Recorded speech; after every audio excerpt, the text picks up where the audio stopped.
Hello प्यारे बच्चों, कैसे आप सभी। मैं उम्मीद करता हूं कि आप सभी अच्छे होंगे। आज हम पढ़ेंगे एक्टिव सीरीज या एक्टिविटी सीरीज, जिसको बोलते हैं सक्रियता श्रेणी। देखते हैं हम पढ़ रहे हैं एक्टिव सीरीज। देखो मैं आपको बता दूं, ये हमारी कक्षा क्लास 10th का यूनिट फर्स्ट का चैप्टर 3 का एक टॉपिक है, धातु और अधातु के अंदर, जिसको हम पढ़ रहे हैं एक्टिव सीरीज के रूप में। हमारा टॉपिक है एक्टिव सीरीज, सक्रियता श्रेणी। हम पढ़ रहे हैं सक्रियता श्रेणी, सक्रियता श्रेणी। हमारा जो टॉपिक है आज का वो रहेगा सक्रियता श्रेणी, जिसको बोलते हैं एक्टिविटी सीरीज। इसको बोलते हैं activity series, activity series, activity series. इसको बोलेंगे एक्टिविटी सीरीज, एक्टिविटी सीरीज। ये हमारा टॉपिक है। तो ये किसे कहते हैं, मैं इससे पहले डेफिनेशन बताऊंगा आपको, लिखाऊंगा डेफिनेशन कि सक्रियता श्रेणी, सक्रियता श्रेणी वह श्रेणी होती है, वह श्रेणी होती है जिसमें धातुओं को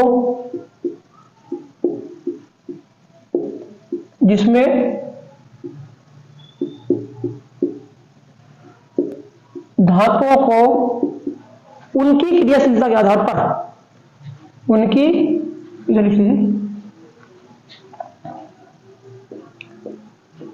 उनकी क्रियाशीलता के आधार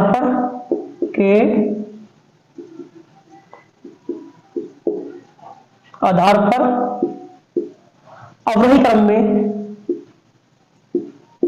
अवरोही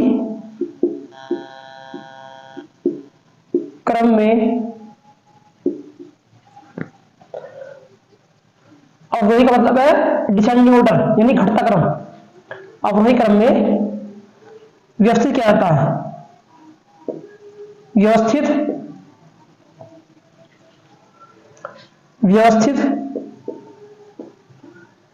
किया जाता है, उसे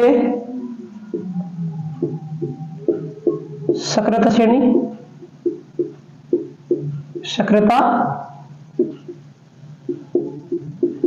श्रेणी कहते हैं। देखो मैंने डेफिनेशन लिखी है, सक्रियता श्रेणी किसे कहते हैं, ये हमारी डेफिनेशन है, ठीक है। इधर से सक्रियता श्रेणी, यानी आप चाहे से हेडिंग डाल दें, ये हमारी सक्रियता श्रेणी की हेडिंग है। वह श्रेणी है जिसमें धातुओं की क्रियाशीलता को उनके अवरोही क्रम में, सक्रियता श्रेणी वह श्रेणी होती है जिसमें धातुओं की उनकी क्रियाशीलता को, धातुओं को उनकी क्रियाशीलता के आधार पर अवरोही क्रम में व्यवस्थित किया जाता है, उसे सक्रियता श्रेणी कहते हैं, ठीक है। अब मैं यहां बना रहा हूं, इसका देखो डायग्राम बना लूंगा कि सक्रियता श्रेणी कौन सी है, यानी एक्टिविटी सीरीज, एक्टिविटी सीरीज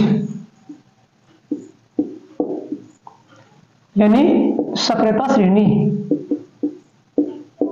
सक्रियता श्रेणी। देखिए हम लिख रहे हैं सक्रियता श्रेणी का क्रम, यानी घटता क्रम लिखना है। पहला है सबसे ज्यादा सक्रियता श्रेणी किसकी है, सबसे ज्यादा एक्टिव कौन सा तत्व है, सबसे ज्यादा अभिक्रियाशील तत्व है पोटेशियम। पोटेशियम सबसे ज्यादा क्रियाशील होता है, सबसे ज्यादा क्रियाशील धातु पोटेशियम है। उसके बाद Na है, फिर Mg है, फिर Ca है। उसके बाद Ca के बाद आप लिखे Zn, Al, Fe, Pb और ये हाइड्रोजन उसके बाद Hg पारा, उसके बाद Ag, और फिर आएगा Ag की वहां सी लिखे, इसमें एक और छूट गया है, सी को लिख दीजिए। इसके तुरंत बाद आएगा Cu, फिर Ag, फिर Hg, और सबसे लास्ट में आएगा Au। Au मतलब गोल्ड, ओरम बोल दे। देखो मैंने सक्रिय श्रेणी लिख दी है, ये सक्रिय श्रेणी का घटता क्रम है, और मैं आपको बताने जा रहा हूँ एक घटता क्रम लिखा है, इसको हम एरो के द्वारा बनाते हैं। यहाँ एरो बना देंगे हम, ये सक्रिय श्रेणी का घटता क्रम है, ठीक है। और अब यहां देखते हैं, देखो ये हाइड्रोजन है हमारा, ये हाइड्रोजन है, इससे कुछ उत्पादित धातु होती है जो अम्ल से रिएक्शन कर लेती है, कुछ निश्चित धातु होती है ये अम्ल से क्रिया नहीं करती है। ये अम्ल से क्रिया कर लेती है, ये अम्ल से क्रिया नहीं करती है। यानी सबसे ज्यादा क्रियाशील धातु ये है, सबसे अधिक क्रियाशील धातु सक्रियता श्रेणी, ये सबसे अधिक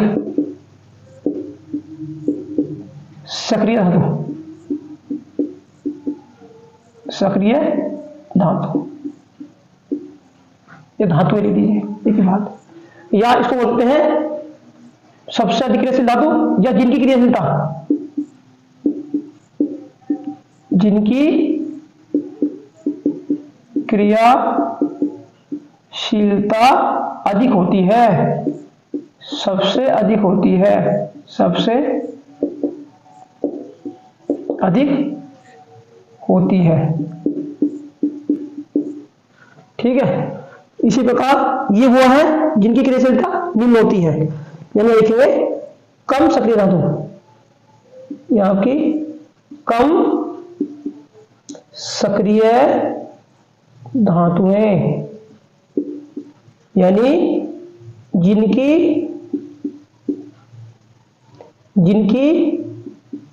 क्रियाशीलता निम्न होती है, निम्न होती है। ये धातुएं, ये हाइड्रोजन ऊपर की धातुएं हैं, ये अम्लों से क्रिया कर लेती हैं, धातुएं, ठीक है। ये अम्ल से क्रिया नहीं करती हैं। और अगर बात करें इसकी घटता क्रम की, देखिए इधर बना में घटता क्रम,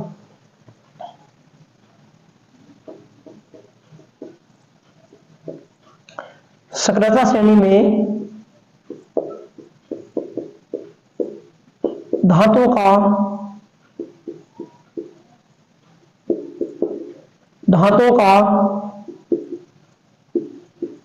घटता क्रम निम्न है। जैसे कि आप देख रहे हैं सबसे पहले कौन सी है, के,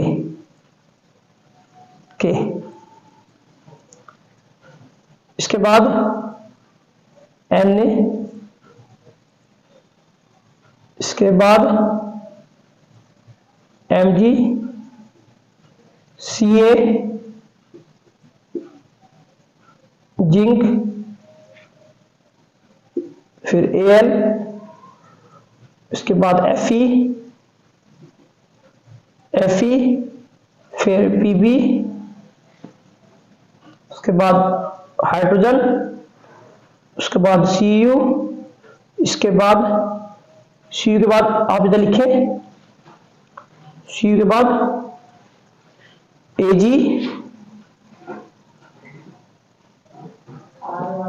फिर Hg, और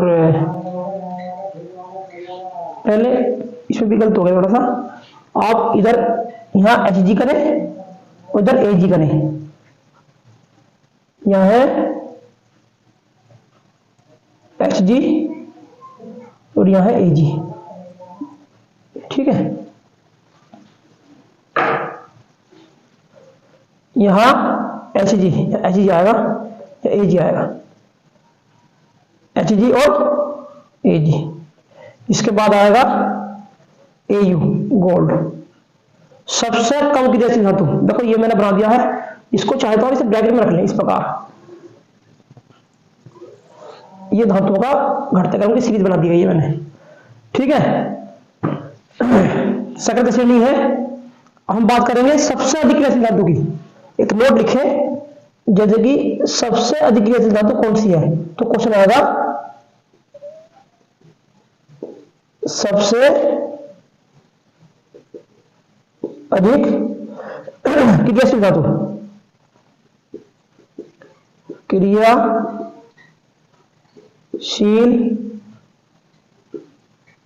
धातु, सबसे अधिक क्रियाशील धातु है पोटेशियम। कौन सी है, पोटेशियम, और सिंबल है इसका के। ध्यान रहे ये सकृत श्रेणी है और हम इससे बात कर रहे हैं कुछ क्वेश्चनों की।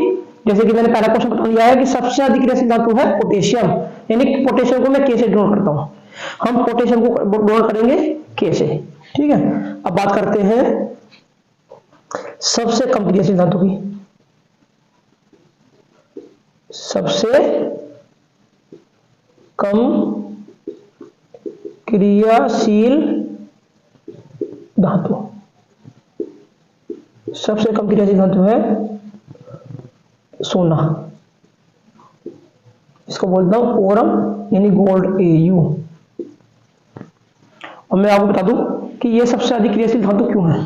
पोटेशियम को एक्टिव सीरीज में सबसे ऊपर क्यों रखा गया है, क्योंकि हम जानते हैं कि पोटेशियम अपने अंदर से, जो धातु अपने अंदर से सबसे पहले इलेक्ट्रॉन निकाल देती है, आसानी से जल्दी इलेक्ट्रॉन को त्याग देती है, त्यागने का गुण रखती है, उसको बोलते हैं सकृत श्रेणी में, उसको सबसे अधिक क्रियाशील धातु कहते हैं, यानी वो सबसे क्रियाशील धातु कहलाती है। यानी पोटेशियम अपने अंदर से इलेक्ट्रॉन को आसानी से जल्दी बाहर निकाल देती है, और जो धातुएं अपने अंदर से इलेक्ट्रॉन को जल्दी और आसानी से बाहर निकाल देते हैं, वही सकृत श्रेणी में सबसे ऊपर रखे जाते हैं, और उसी को सबसे अधिक क्रियाशील धातु भी कहते हैं।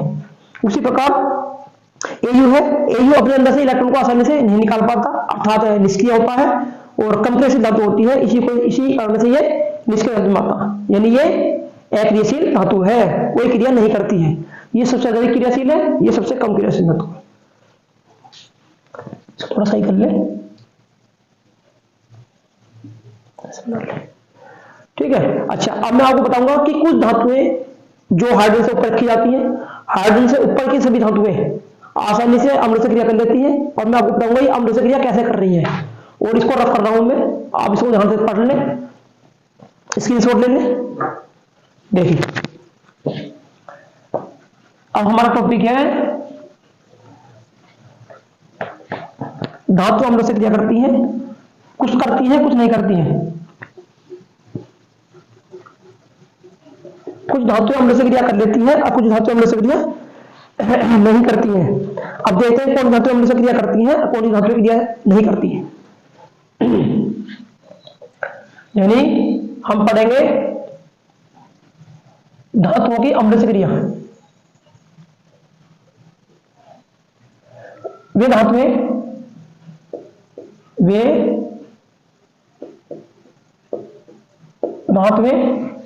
जो अम्ल से क्रिया करती हैं, वे धातुएं जो अम्ल से क्रिया करती हैं।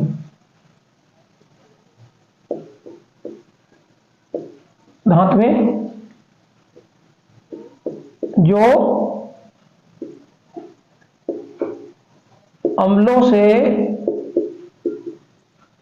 क्रिया करके उनके संगत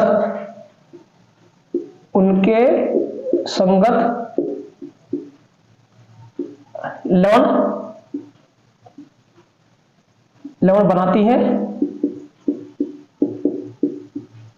तथा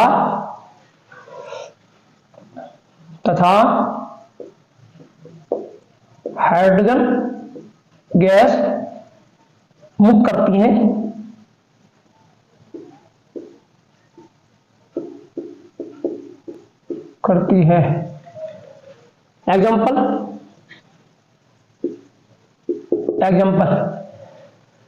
एग्जाम्पल है जैसे कि पोटेशियम, जैसे कि Na, जैसे कि Mg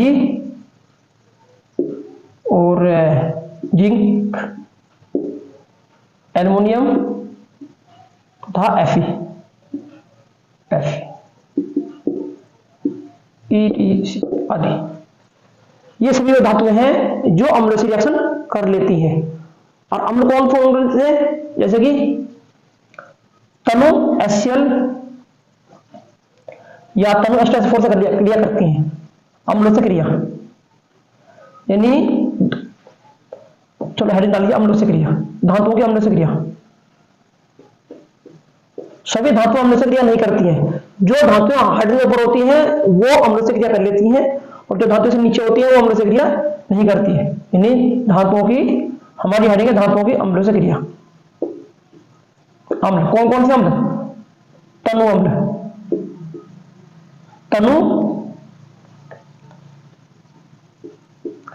तनु अम्ल, क्या कर रहा हूं, ये है तनु अम्ल, यानी HCl या H2SO4 से क्रिया कर लेती है।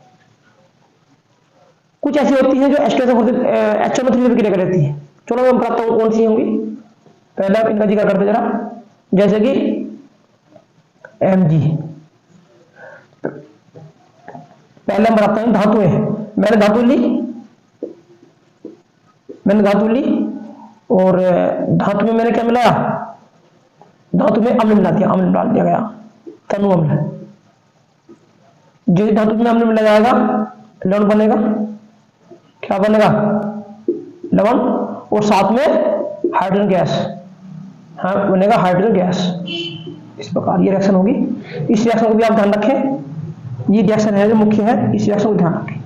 अब मैं इसी रिएक्शन की बात करता हूं। जैसे कि पहली रिएक्शन,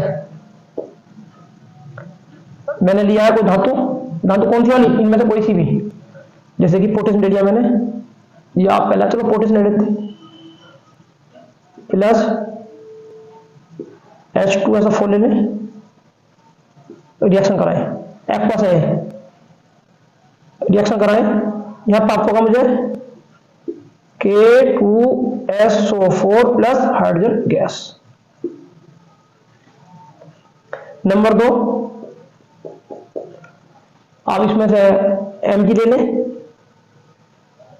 आप कोई भी ले सकते हैं।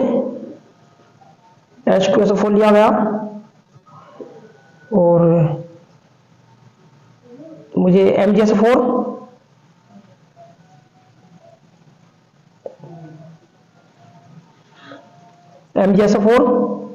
प्लस Mg2SO4,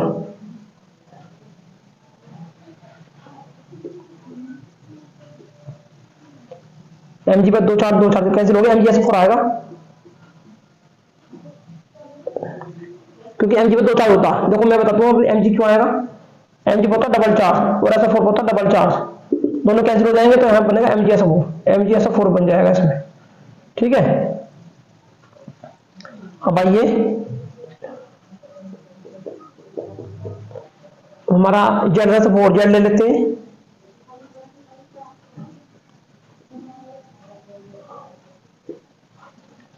ZnSO4 और साथ में H2 गैस बनेगी। और ध्यान रखिए देखो बैलेंस भी है, तो ये थे मैंने लिया है अभी H2SO4, आप चाहे HCl भी ले लें तब भी ऐसे बनेगा। चलो मैं HCl को बताता हूँ, इधर मैं HCl ले लेता हूँ, ये है H2SO4 से क्रिया, ये अम्ल H2SO4 था और यहां मैं ले रहा हूं HCl, अम्ल HCl, यहां ले रहा हूं अम्ल HCl, और यहां मैंने क्या लिया, यहां मैंने लिया अम्ल H2SO4, H2SO4 मैंने यहां लिया है, सही है। आप इसकी रिएक्शन देखते हैं, जैसे मैंने पहली रिएक्शन ली है K प्लस HCl, तो क्या बनेगा, दोनों रिएक्शन करेंगे तो यहां बनेगा KCl3, KCl2, KCl बनेगा यहाँ, के पोटेशियम के 2 है, पोटेशियम का है 1, Cl का 1, KCl बनेगा। KCl plus hydrogen gas. ठीक है, बैलेंस कर लेते हैं इसको। यहाँ 2 बैलेंस हो जाएंगे, यहाँ 2 लिखे और यहाँ Cl के 2 हो चुके हैं और यहाँ भी 2 लिखे और यहाँ अब 2 कर दें। अब ये बैलेंस हो चुकी है। अब लिखे आप सेकंड नंबर की Zn plus HCl ZnCl2 ZnCl2 बनेगा और साथ में हाइड्रोजन गैस बनेगी।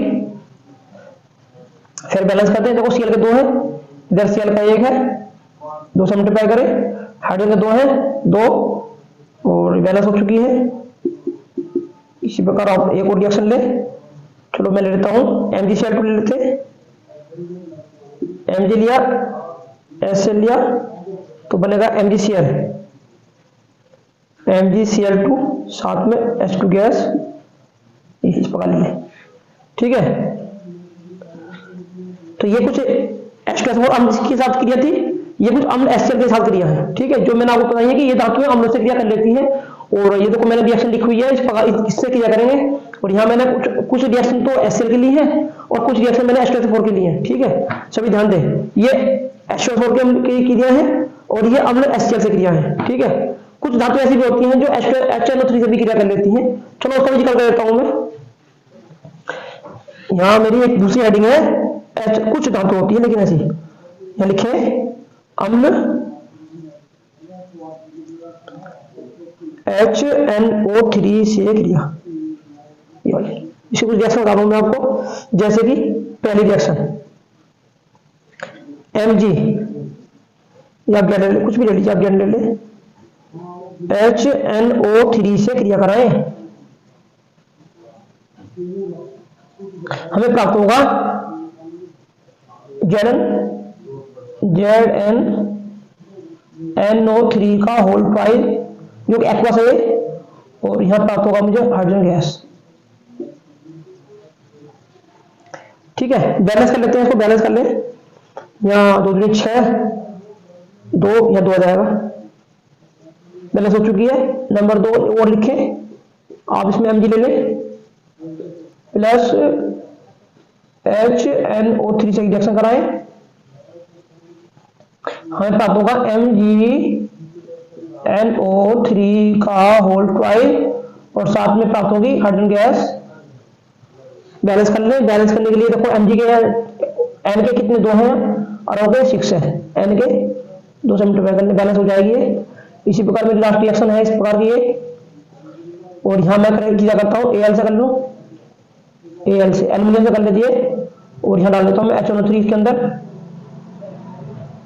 रिएक्शन करेंगे, प्राप्त होगा मैं Al2SO3 का सॉरी NO3 का होल ट्वाइस, NO3 का होल ट्वाइस और साथ में प्राप्त होगी हाइड्रोजन गैस।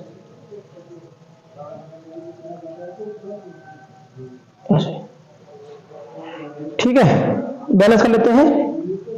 यहाँ 2 इधर हो जाएंगे और एल्यूमिनियम के 2 है तो 2 इधर आ जाएंगे, ये बैलेंस हो चुकी है। तो ये सभी हमारी सेक्रेटरी श्रेणी थी जिसको मैंने आपको जिक्र करा और बताया कि अम्ल से क्रिया करके क्या बनाती है। आप ध्यान रखें कि जो धातुएं हाइड्रोजन से ऊपर होती हैं वो अम्ल से क्रिया कर लेती हैं, और मैंने कुछ एग्जाम्पल के माध्यम से कुछ अम्ल लिए हैं, तनु HCl अम्ल, H2SO4 अम्ल या HNO3 या HNO3 अम्ल भी ले सकते हैं, लेकिन ये रेयर केस में लेना है, बहुत ही कम होती है जो धातुएं और HNO3 से क्रिया कर पाती हैं। ठीक है, ये मोस्टली कर लेती हैं। तो अब ध्यान रखें, देखो ये H2SO4 से क्रिया है, ये अम्ल HCl से क्रिया है और ये है HNO3 से क्रिया। ठीक है, और मैं आपको बता दूं ये सबसे अधिक क्रियाशील धातु होती है जो सबसे ऊपर होती है, क्योंकि ये अपने अंदर से इलेक्ट्रॉन को आसानी से निकाल देती हैं, खो देती हैं अपने अंदर से इलेक्ट्रॉन को, इसलिए कारण से ये सबसे ज्यादा क्रियाशील होती है। और ये होती है निष्क्रिय धातुएं, यानी ये इतनी एक्टिव नहीं होती है, ये इतनी एक्टिव नहीं होती है। ठीक है, तो अब मैं ये वीडियो आपको कैसी लगी, ये वीडियो कैसी लगी, इसको आप मेरी इस वीडियो को लाइक करें, कमेंट करें, शेयर करें और मेरे चैनल को सब्सक्राइब करें। इसी के साथ मैं अपनी वीडियो समाप्त कर रहा हूँ। थैंक यू, जय हिंद, जय भारत।